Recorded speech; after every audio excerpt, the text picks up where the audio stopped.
2007. Unknown people attack remote villages of Kayunga district and dig up graves. Nobody knows why, but 56 graves are dug up and remains are taken, never to be seen again. The act brings immense fear and panic.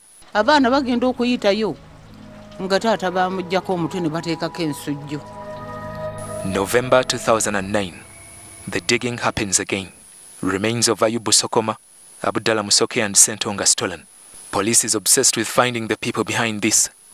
Investigations lead to a few suspects, and later, it is confirmed that witch doctors are stealing remains and not cannibals. Many residents were gripped with fear at the prospect of being eaten alive or after death. Era kintiisa nnyo kubanga mmanya nti nange kati tannaafa ne banziika bajja kunziikula. The Kayunga grave vandalism is probably one of the puzzles that had police and the public mystified. Digging graves is known to be synonymous with cannibals, but even then, cannibalism tales sound like falsehoods because of their rarity. 4 years later since the last grave digging in Kayunga, something scary strikes again in a remote village of Chachirugu in Ichalulangira sub-county, Rakai district. And this time, all evidence points to cannibalism. A woman called Peace Chomukama and her 1-year-old son Kamunini are butchered and allegedly eaten.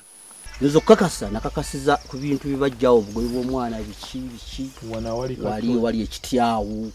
This 23-year-old man, Gabriel Gandihihi, says he survived being eaten. He's mourning his family and waiting to testify in court. Gandihihi's narration of what happened to his family in the night of March 23rd is very horrifying. The only remains he saw of his wife and child were the gut and hair, which police dug up from a banana plantation. Batandika okutematema bulungi nze nga mbalaba nga ndi wali kasozi mbalaba. As all media attention is drawn to this bizarre act, we establish that something horrifying could have happened to many other victims, and one of them, Merabo Rosa, a woman who went missing in June 2013.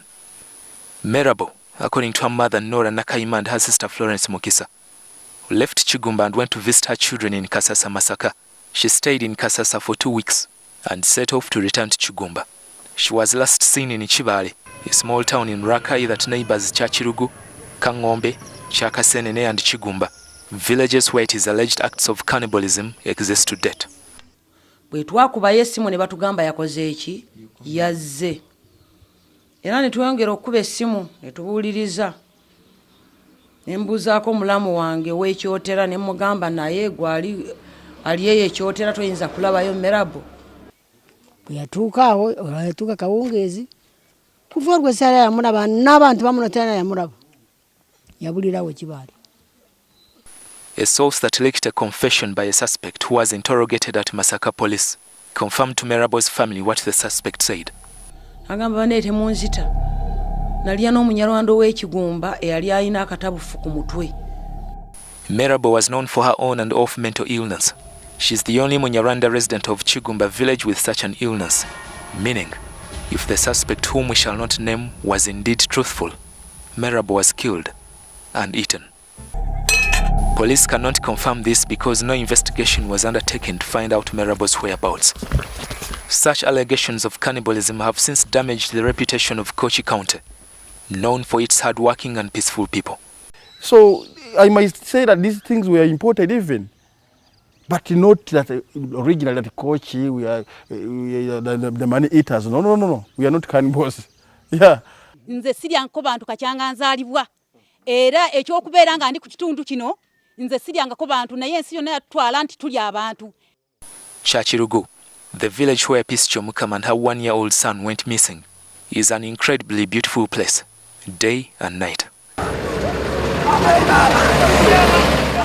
On the fateful night the alleged murder and cannibalism took place, Gandihihi and his family were returning from a burial in Chizinga.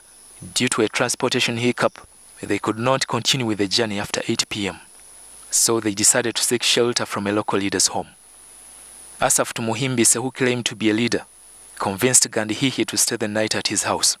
Yasanga twayibasedda kuba sawa 8 twatumaze n'okusimuka kwe kugamba omukyala we nti gwe omukyala oli musiru oba tolina magezi. Osobola otya okwalira omusajja n'omwana ne maama w'omwana ku mufarasi gw'abagenyi taagufukire? Nagamba genda nga wali nga kutooya awo osalewo tusanje otuleeta otuteekewo ne mabbali w'omufarasi oyalirewo omwana tafukira mu mufarasi gw'abagenyi.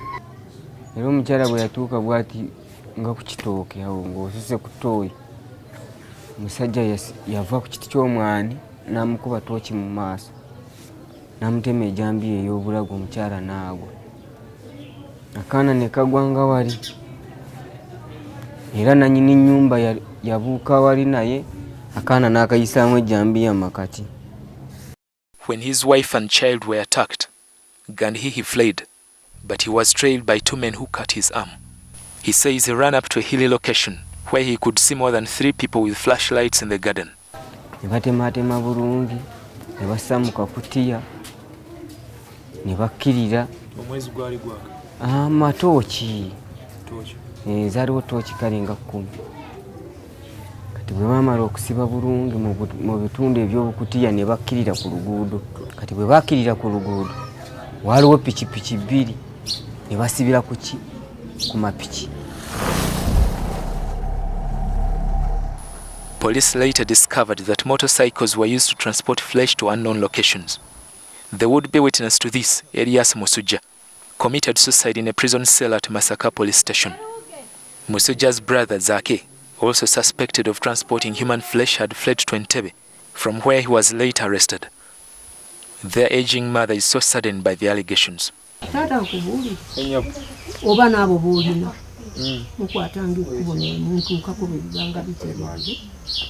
Kale yesi ebintu bino abantu babyogera mu byalo naye birinamu emitima egy'effutu obutaagaliza muntu. Oli muntu bw'afuna ekintu batandika okugamba nti gundi ono alina bwekiti, gundi ono alina bwekiti, gundi ono akola bwekiti. Without this key suspect, Musuja, there are questions that remain unanswered. Who buys human flesh? Do they eat it? How much does it cost, and how big is this racket of cannibals? Kale abaseze abo bali abantu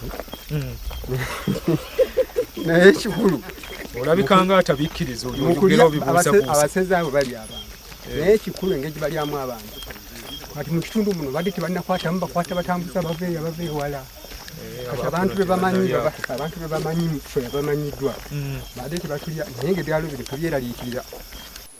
Humans butchered, cooked and eaten is such a bizarre act that humans have been witnessing for years, according to archaeological researchers.